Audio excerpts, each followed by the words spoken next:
PSI CHT selaku narasumber kita pagi hari ini.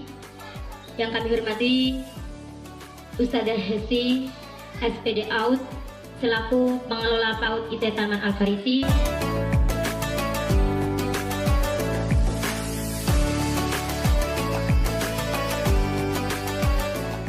Manusia membuat satu alat lebih canggih daripada kita. Gadget itu bisa meliputi laptop, komputer, lalu ada smartphone, tablet, iPhone, kamera, dan segala-segalanya yang berskrin dan bercanggih. Gadget juga memiliki dampak positif jika itu digunakan secara positif juga, secara fungsionalnya. Jadi gadget fungsinya apa? Fungsinya untuk berkomunikasi, untuk mendekatkan yang jauh, menjauhkan yang dekat itu bukan. Jadi untuk mendekatkan yang jauh seperti itu. Jadi fungsi gadget dapat mempermudah aktivitas manusia. Segala kerjaan manusia sekarang dihandle oleh gadget.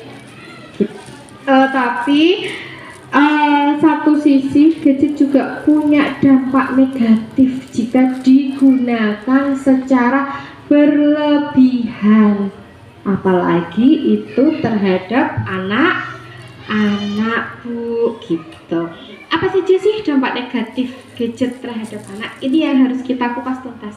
Jadi yang saya mau kupas adalah dampak negatif gadget. Kalau dampak positifnya itu biasanya kurang disukai. Yang disukai itu dampak negatifnya. Oke. Dampak negatifnya satu.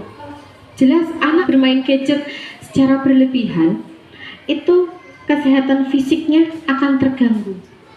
Misalnya si anak bermain handphone satu hari 5 jam, 6 jam, itu matanya pripun Bapak Ibu?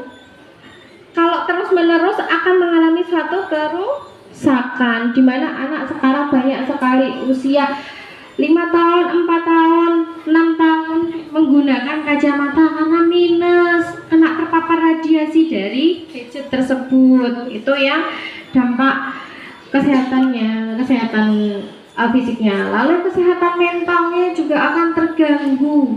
Kesehatan mental itu bukan terus stres Ibu, bukan terus gimana gitu, tapi kesehatan mental terganggu. Satu, anak akan mengalami satu kecemasan ketika dia bermain handphone. Misalnya ibunya bilang, ayo sudah bermain handphone ya, istirahat, tapi gamenya belum selesai, anak akan cemas tidak Bu?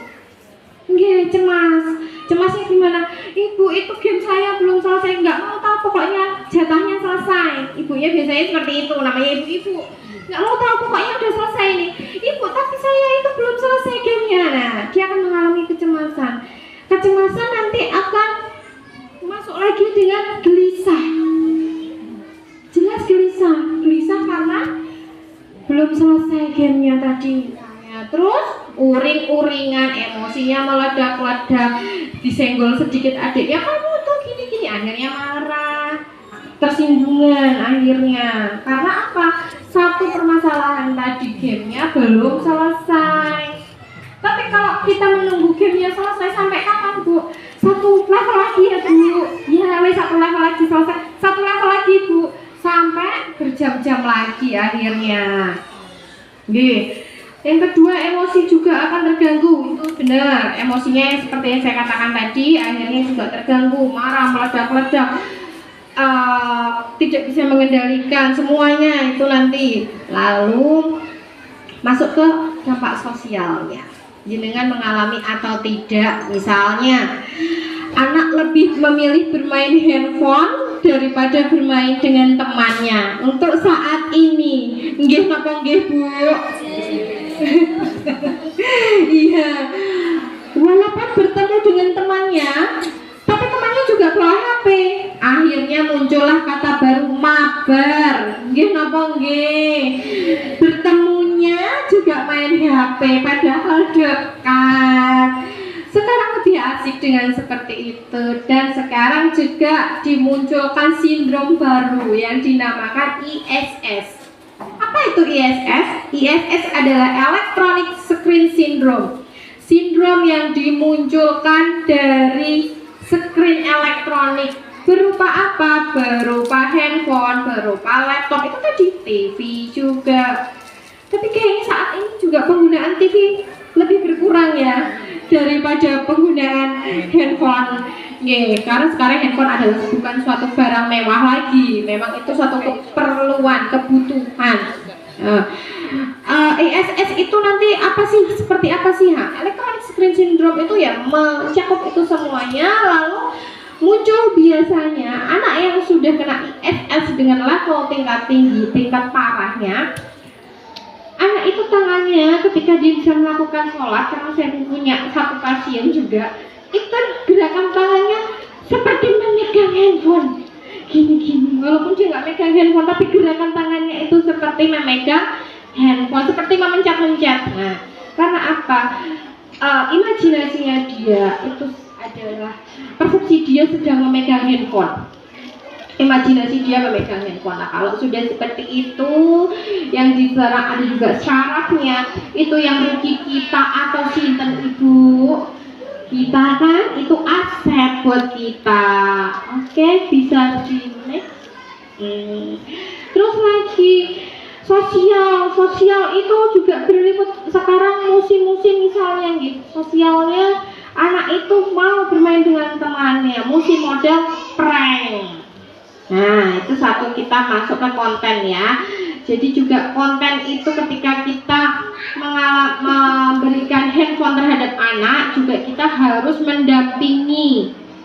Boleh bermain handphone, saya di sini berbicara tidak melarang anak-anak memegang handphone, bermain handphone, tidak.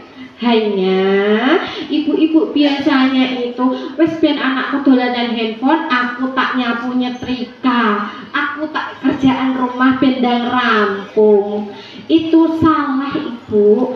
Boleh putra putrinya bermain handphone, bermain gadget, silahkan monggo.